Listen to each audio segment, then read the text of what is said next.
to Big Cinema. This is Sartaj. కూలీ war 2 రెండు సినిమాలు ఒకే రోజు రిలీజ్. తారక్ తలైవాలు ఇద్దరు కూడా ట్రైలర్ ను రిలీజ్ చేసేసారు కూడా. అయితే తలైవా అప్డేట్స్ తో అంచనాలు పెంచుతూ ఉంటే తారక్ మాత్రం ఆ స్పీడ్ ని అందుకోలేకపోతున్నాడట. దీంతో వార్ 2 సినిమా కూలీకి అసలు కాంపిటీషన్ అయినా ఇస్తుందా? తారక్ తలైవాతో పోటీ పడలేక చేతులెత్తేయాల్సిందేనా అంటూ సరికొత్త డిస్కషన్ కి తెరతీస్తుందట ఇండియన్ సినీ ఇండస్ట్రీ. తారక్ తలైవా ఇద్దరూ అగ్ర హీరోలే. కూలీ వార్ 2 రెండు హై వోల్టేజ్ ఎంటర్టైనర్సే. కానీ హైప్ పరంగా కూలీనే కొంచెం ముందంజలో ఉన్నది వాస్తవం. రజనీకి తోడు అక్కినేని నాగార్జున, ఉపేంద్ర లాంటి పెద్ద హీరోలు ఉండడం, లోకేష్ కనకరాజ్ ఈ సినిమాకు దర్శకుడు కావడం అంచనాలను భారీగానే పెంచేశాయి. ఇక తాజాగా వచ్చిన ట్రైలర్ తో ఆ హైప్ కాస్త ఆకాశాన్ని తాకేసింది. కానీ కూలీకి ముందే వచ్చిన వార్ 2 ట్రైలర్ ఏదో ట్రై చేసిందే తప్ప కూలీని మరిపించలేకపోయింది. అయితే ఎన్టీఆర్, హృతిక్ రోషన్ వంటి స్టార్ హీరోలు ఉండడం సినిమాకి ఓపెనింగ్స్ భారీగా వచ్చే ఛాన్స్ ఉంది. కానీ ఆ ఓపెనింగ్స్ లాంగ్ రన్ లో నిలబడాలంటే ప్రమోషన్స్ లో స్పీడ్ పెంచి అంచనాలు క్రియేట్ చేయాల్సిందే. ఇక ఓవర్సీస్ లో కూలీ సినిమా అడ్వాన్స్ బుకింగ్స్ ఇప్పటికే స్టార్ట్ అయ్యాయి కూడా. అప్పుడే $1 మిలియన్ మార్కుకు దగ్గరగా వెళ్తుందన్న టాక్ కూడా వినిపిస్తోంది. కానీ వార్ 2 ఓవర్సీస్ లో ఆ స్పీడ్ ని ఇంకా అందుకోలేదు. సినిమా సాలిడ్ స్క్రీన్ ని టచ్ చేయాలంటే కూలీకి మించిన ప్రమోషన్ స్ట్రాటజీని ఫాలో అవ్వాలి టీం. అయితే తొలి రోజే సినిమాని చూడాలని టాలీవుడ్ ఆడియన్స్ చూపించినంత క్యూరియాసిటీ బాలీవుడ్ జనాలు చూపించరు. దీంతో ఆ ఎఫెక్ట్ కూడా బుకింగ్స్ లో కనిపిస్తుందంటూ కవర్ చేసుకొస్తోంది వార్ 2 టీం. ఏదేమైనా ఇద్దరు మాస్ హీరోల సినిమాలు రెండు ఒకే రోజు వస్తున్నాయంటే బాక్సాఫీస్ వద్ద పండగ మాత్రం గ్యారంటీ. కావాల్సిందల్లా ఆ సెలబ్రేషన్స్ ఐ కలెక్షన్స్ గా మార్చుకోవడమే. మరి ఈ పోటీలో తలైవాని మించి తారక్ ఎలా దూసుకొస్తాడో చూడాలి. పవన్ కళ్యాణ్ ని అల్లు వారు గిల్లి కజ్జాలు పెడుతున్నారా? వీరమల్లు పోయిందని బాధపడుతూ ఉంటే మహావతార్ చూడమంటూ రెచ్చగొడుతున్నాడా? నీ సినిమా ఫ్లాప్, నా సినిమా హిట్ అంటూ కాలర్ ఎగరేసుకుంటున్నాడా? కలెక్షన్ల వర్షం అంటే ఇదేనంటూ సైలెంట్ గానే కెలికేస్తున్నాడా? అసలు అమాంతం పవన్ స్టార్ ని ఆకాశానికి ఎత్తేయాల్సినంత అవసరం ఏమొచ్చింది? Let's watch. మూలిగే నక్క మీద తాటికాయ వేస్తా అన్నట్టుగా ఉంది అల్లు అరవిందుల వారి వాలకం. థియేటర్లని దున్నేస్తామంటూ వీరోచితంగా వచ్చిన వీరమల్లు రెండో వారానికే సర్దుకుంటే అదే సమయంలో వచ్చిన మహావతార్ నరసింహ అంతకంతకు కలెక్షన్లను పెంచుకుంటోంది. వీరమల్లు కలెక్షన్స్ కి మహావతార్ గండి కొట్టింది అన్న క్లారిటీ అందరికీ వచ్చేసింది కూడా. ఇప్పుడు ఈ మహావతార్ ని తెలుగులోకి తెచ్చిన అరవింద్ ఆనందానికి పగ్గాలు లేకుండా పోయాయి. భారతదేశంలో అత్యధిక వసూళ్లు సాధించిన యానిమేటెడ్ సినిమాగా ఈ సినిమా రికార్డ్ క్రియేట్ చేయడంతో సక్సెస్ మీట్ పెట్టింది మూవీ టీం. ఈ మీట్ లో అరవింద్ మాట్లాడుతూ, మా కుటుంబంలో సన్నిహితులు పరిచయం ఉన్న వారందరిలో సనాతన ధర్మం గురించి పవన్ కళ్యాణ్ గారికి తెలిసినంతగా మరెవరికీ తెలియదని, పవన్ సనాతన ధర్మం గురించి ప్రసంగిస్తే అందరూ ముగ్ధులవుతాం, మహావతార్ నరసింహ చిత్రాన్ని ఆయన చూడాలని, దాని గురించి మాట్లాడాలని ఉందని చెప్పుకొచ్చాడు ఈ స్టార్ ప్రొడ్యూసర్. దీంతో వీరమల్లుకి చిల్లు పెట్టిన మహావతార్ ని పవన్ కి చూపెట్టడం అంటే ఇండైరెక్ట్ గా పవన్ ని గెలకడమే అని, ఎప్పుడూ లేని విధంగా ఇలా పవన్ ని ఆకాశానికి ఎత్తడం అంటే కావాలని దెప్పి పొడవడమే అన్న టాక్ మెగా ఫ్యాన్స్ లో వినిపిస్తోంది. అయితే అల్లువారి విన్నపాన్ని పవన్ ఏ మేరకు ఆలకిస్తాడో చూడాలి. ఏదేమైనా ఎప్పుడూ పవన్ కి అల్లంత దూరం మెయింటైన్ చేసే అల్లువారు ఈ సమయంలో ఇలా సినిమాని చూపిస్తానని, అతనికి సనాతన ధర్మం అంటే బాగా తెలుసని పొగుడుతున్నాడంటే వెనకాల ఏదో స్ట్రాటజీ ఉండే ఉంటుంది అని చోలుగొనుక్కుంటున్నారు సోషల్ మీడియా వారియర్స్. అసలే సినిమా పరిస్థితి అంతంత మాత్రం. ఇక ఇలాగే సాగితే కష్టం అనుకున్న సమయంలో వచ్చింది కింగ్డమ్. ఇంకేం కాస్త చూడొచ్చు అనుకుంది టాలీవుడ్. అయితే అలాగే సాగితే అది సినీ ఇండస్ట్రీ ఎందుకు అవుతుంది చెప్పండి? థియేటర్ల బంద్ నుండి తప్పించుకున్న తెలుగు పరిశ్రమలో మరో సమ్మెకి సైరన్ మోగబోతోంది. ఇంతకీ ఆ సమ్మె ఏంటి? దానికి మేకర్స్ రియాక్షన్ ఏంటి? Let's have a look.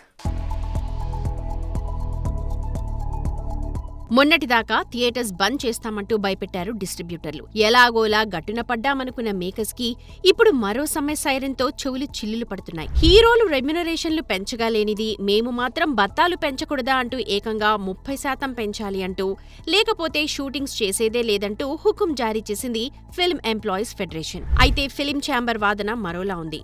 పని వచ్చిన వారికి రాని వారికి ఇప్పటికే ఎక్కువ ఇస్తున్నాం, ఇక ఇప్పట్లో పెంచేదే లేదని భీష్మించు కూర్చుంది. దీంతో ఈ గొడవ ఇప్పట్లో సద్దు మణిగేనా లేదా అంటూ ఆసక్తిగా ఎదురుచూస్తోంది సినీ ఇండస్ట్రీ. అయితే పరిశ్రమ కష్టాల్లో ఉన్నప్పుడు ఇలా చేయటం ధర్మం కాదని, అసలే జనం థియేటర్లకు రాకపోవడం, మరోపక్క ఇప్పటికే పెరిగిన బడ్జెట్లు, ఇలా వీటితోనే నలిగిపోతుంటే ఇప్పుడు ఈ సమ్మె సరికాదు అంటూ వాపోతున్నారు మేకర్స్.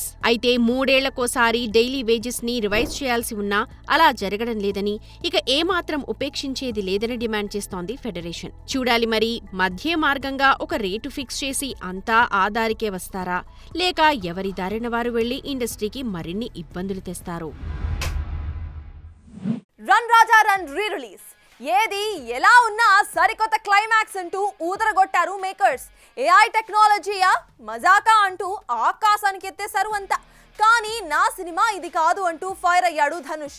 అసలు కథని మార్చేసి ఆత్మని చంపేసే ఈ టెక్నాలజీ ఎందుకంటూ అగ్గి మీద గుగ్గిలం అయిపోయాడు. దీంతో అసలు ఈ టెక్నాలజీతో లాభమా నష్టమా అంటూ మరోసారి చర్చకి తెరతీస్తోంది సినీ ఇండస్ట్రీ. కొత్తొక వింత పాతక రోత అన్న చందంగా సరికొత్తగా వచ్చే ఏ టెక్నాలజీనైనా ఇట్టే ఒడిసి పట్టేస్తారు మన ఫిలిం మేకర్స్. దీంట్లో చాలా వరకు సినిమాలని మరో మెట్టు ఎక్కించాయి కూడా. అయితే తాజాగా వచ్చిన ఆర్టిఫిషియల్ టెక్నాలజీతో మాత్రం సినిమాకి ఎంతవరకు లాభ నష్టాలు చేకూరుస్తాయో తెలియని డైలమాలో పడిపోయారు మేకర్స్. ఇక విషయంలోకి వెళితే ఏఐ అద్భుతమని, ఫిలిం మేకర్స్ కి ఇదొక వరమని జేమ్స్ కెమెరూన్ చెప్తుంటే ఈ టెక్నాలజీతో చాలా జాగ్రత్తగా ఉండాలి అంటూ చెప్పుకొస్తున్నారు ధనుష్. తాజాగా రాంఛనా రీ రిలీజ్ సందర్భంగా సినిమా క్లైమాక్స్ లో చనిపోయిన ధనుష్ ని బతికించిన సంగతి తెలిసిందే. అయితే ఒక కథను నమ్మి దర్శకుడు తెరకెక్కించిన సినిమాని ఇలా మార్చేయడమేంటంటూ ఫైర్ అయ్యాడు ఈ కాలీవుడ్ టాప్ స్టార్. 12 సంవత్సరాల క్రితం తాను కమిట్ అయిన సినిమా ఇది కాదని, సినిమాల్లో కంటెంట్ ను మార్చడానికి ఏఐని ఉపయోగించడం వల్ల కళాకారులు ఇద్దరికీ తీవ్ర నష్టం కలిగించే అంశమని వాపోయాడు ధనుష్. ముఖ్యంగా ఈ ఏఐ వాడకం అనేది కథ చెప్పే విధానానికి, సినిమా వారసత్వానికి అత్యంత ప్రమాదకరమని, ఫ్యూచర్లో వీటన్నిటినీ కట్టడి చేయాలని చెప్పుకొచ్చాడు ఈ స్టార్ హీరో. ఏదేమైనా వెల్లువలా వస్తోన్న టెక్నాలజీని ఆచితూచి వాడకపోతే ఫ్యూచర్లో సినీ మనుగడకే ముప్పని మేకర్స్ ఎప్పుడు తెలుసుకుంటారో. కాలీవుడ్ సూపర్ స్టార్ రజనీకాంత్ నటించిన భారీ బడ్జెట్ చిత్రం కూలీ. లోకేష్ కనకరాజ్ దర్శకత్వంలో వస్తున్న ఈ చిత్రంలో అమీర్ ఖాన్, ఉపేంద్ర, శృతి హాసన్ కీలక పాత్రల్లో నటించారు. ఈ సినిమాలో రజనీకి విలన్ గా నాగార్జున నటించడం విశేషం. సన్ పిక్చర్స్ పతాకంపై కళానిధి మారన్ నిర్మిస్తున్న ఈ సినిమా ఆగస్టు 14న థియేటర్స్ లో రిలీజ్ కాబోతున్న సందర్భంగా ప్రీ రిలీజ్ ఈవెంట్ ఏర్పాటు చేసింది movie team. I would like to thank my producer for giving me such a big project, and starting from Rajni sir for believing in me and trusting me to handle this kind of a project which I've never even imagined. So thanks for that. And not in order, but I'm just trying to thank everybody: Amir Khan sir, Satyaraj sir, Saubin sir, Upendra sir, and finally Nagarjuna sir. I think I've already mentioned it in audio launch there. The one actor who made me like take this as a challenge and try to convince him to act in this film is Yoni sir, and I think it's really that 7 narration, and yeah, and finally after convincing him and the way he acted in this film, I think I don't have to say anything. The film is getting released on August 14th. Please do watch it, and then you'll know what Nag sir has done to this film. Thank you all. Thank you so much. ఒక రోజున ఇంటికి లోకేష్ వచ్చి కలవాలని వచ్చాడు. వచ్చి sir would you like to play antagonist అని అడిగాడు. అడిగి then you also said if you don't I have a cup of tea and will talk about films and I will go అన్నాడు. సో ఇమీడియట్గా బట్ నాకు లోకేష్ అంటే ఎందుకంటే బాగా ఇష్టం ఎప్పటి నుంచో. నేను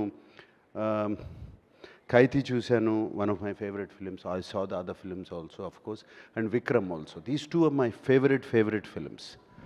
అండ్ అప్పటి నుంచి ఖైదీ చూసిన దగ్గర నుంచి లోకేష్తో ఎలా అయినా సరే పని చేయాలి, ఎప్పుడు పని చేస్తాను ఇటువంటి డైరెక్టర్తో అని మనసులో ఎప్పుడు అనుకుంటూ ఉండేవాడిని. అండ్ మేబీ ఆ కోరికే లోకేష్ని నా దగ్గర తీసుకొచ్చింది. ఈ ఇయర్లో కూలీ సన్ పిక్చర్స్ ప్రొడ్యూస్ చేసి లోకేష్ కనకరాజ్ డైరెక్షన్లో, అనిరుద్ మ్యూజిక్, దీంట్లో వచ్చి August 14th diamond Jubilee picture వస్తూ ఉంది. ఇది లోకేష్ కనకరాజ్ ఎలాగంటే ఇక్కడ రాజమౌళి లాగా ఇలాగ రాజమౌళి గారు తీసిన పిక్చర్లు అన్నీ హిట్, అలాగా లోకేష్ కనకరాజ్ పిక్చర్ తీసిన అన్నీ సూపర్ హిట్. ఆ కాంబినేషన్లో నేను వచ్చి ఈ పిక్చర్లో చేస్తున్నాను. దీంట్లో ఇంకొకటి గొప్ప విషయం ఏంటంటే ఈ స్టార్ కాస్టింగ్. సత్యరాజ్, చాలా ఏళ్ళ తర్వాత సత్యరాజ్తో నేను వచ్చి మళ్ళీ పనిచేస్తున్నాను. నేను శృతి హాసన్ వాళ్ళతో. Satyaraj Garu, amazing. మీరు కూతురు లాంటి I played in the film and ఒక ఫుల్ సర్కిల్ ఫ్యామిలీ మూమెంట్ లాంటి ఉంది. So I feel really honour to have worked with you. ఈ సినిమాలో అనిరుద్ మ్యూజిక్ అందరికీ తెలుసు. Anirudh has so many Telugu fans as well, and I'm really excited to work in his music again. The opportunity for me to work with Rajini sir, నేను ఆలోచించు కూడా లేదు that would happen in my career. So I feel very blessed and very thankful. And last but not the least, the best bad guy there's ever gonna be, Nagarjuna Garu. You are so fantastic in this. Malli నేను చెప్పాను కానీ I'll say it again, 100% Adirindi. People are gonna love it. Can't wait. Bhama creations పతాకంపై ఆకుల మంజుల నిర్మిస్తున్న చిత్రం బాలుగాడి love story. Akhil, దర్శక మీనన్, చిత్రం శ్రీను, రేవతి ప్రధాన పాత్రలో నటించిన ఈ సినిమాకి ఎల్ శ్రీనివాస్ తేజ్ దర్శకత్వం వహించారు. ఇక ఈ సినిమా ఆగస్టు 8న రిలీజ్ కాబోతున్న సందర్భంగా ప్రీ రిలీజ్ ఈవెంట్ నిర్వహించారు మూవీ మేకర్స్. నేను 78లో నాకు అప్పుడు 17 ఏళ్ళు మరో చరిత్ర అనే సినిమా చూశాను. It was fantastic. 70 సార్లు చూశాను. ఆ తర్వాత సినిమా థియేటర్లో చూశాను, తర్వాత టీవీలో వచ్చిన తర్వాత ఎన్నిసార్లు చూశానో నాకే తెలియదు. అలాగా కొన్ని సినిమాలు ఉండిపోతాయి.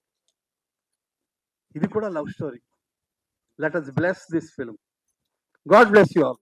వాడు ఏకసంధాగ్రహి కాదు, కానీ హార్డ్ వర్కింగ్ వల్లే వాడి గోల్ నెరవేర్చుకున్నాడు. ఇప్పుడు యాక్చువల్గా ఒంగోలు అంటే ఆన్ గోల్ అండి, విడదీస్తే ఆన్ గోల్ అంటే ఎప్పుడు లక్ష్యం మీదే ఉంటాం.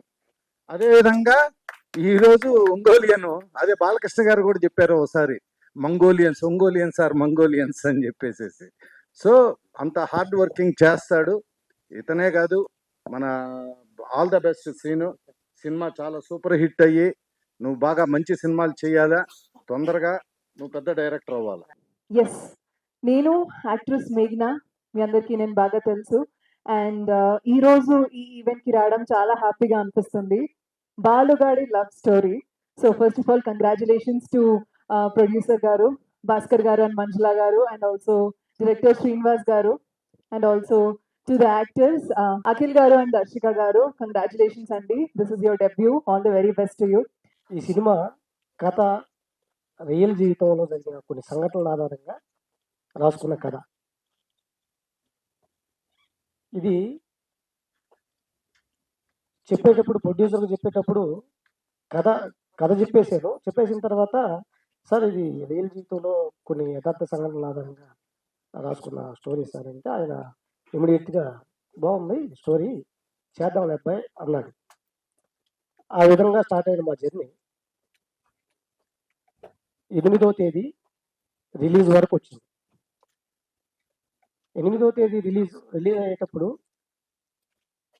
నేను మెగా ఆశీస్సులు ఉండాలని కోరుకున్నా. అశ్విన్ కుమార్ దర్శకత్వంలో హోంబలే ఫిల్మ్స్ సమర్పణలో శిల్పా ధవాన్, ఇక కుశల్ దేశాయ్, చైతన్య దేశాయ్ నిర్మించిన చిత్రం మహా అవతార్ నరసింహ. ఈ సినిమా జూలై 25న రిలీజ్ అయ్యి వసూళ్ల వర్షాన్ని కురిపించిన సంగతి తెలిసిందే.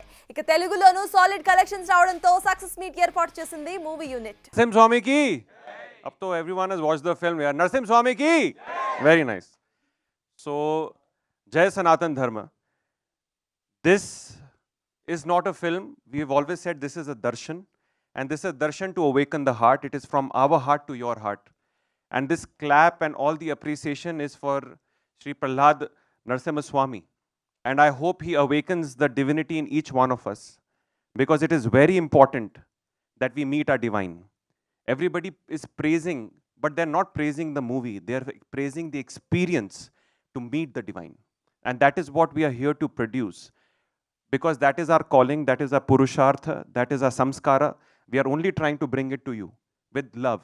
సినిమాలు చూసే ప్రేక్షకులు ఈ సినిమా చూడకపోతే మిగతా సినిమాలు చూడటం వేస్ట్. ఇక మీరు ఇక చూడకండి మిగతా సినిమాలు. ఈ సినిమా చూస్తేనే మిగతా సినిమాలు చూసే అర్హత మీకు. సినిమాలు చూడని వాళ్ళు ఉంటారు పిల్లలు. నేను 10వ ఏట పలానా సినిమా చూశాను, 11వ ఏట పలానా సినిమాని చూశాను అని చెప్పుకుంటారు పెద్ద అయిన తర్వాత, నా మొట్టమొదటి సినిమా అని. అలాంటి పిల్లల్ని తీసుకొచ్చి మొట్టమొదటి ఈ సినిమా చూపించండి వాళ్ళకి.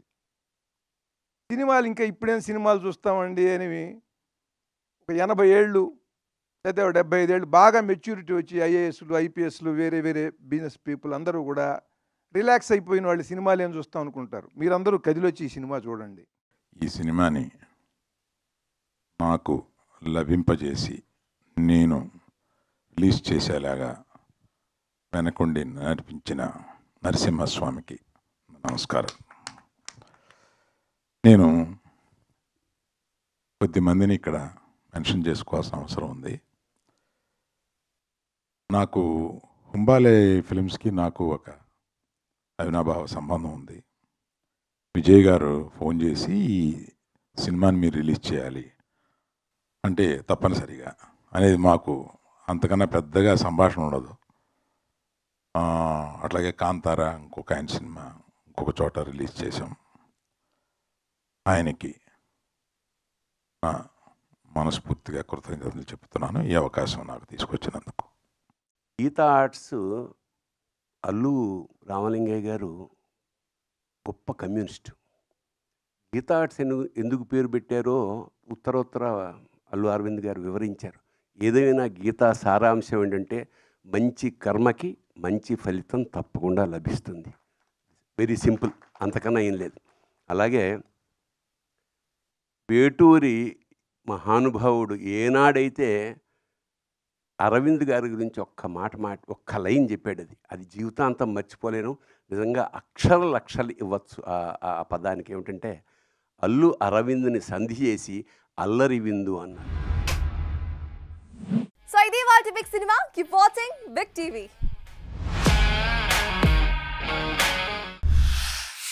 Anchor's wardrobe courtesy, Shopper Stop.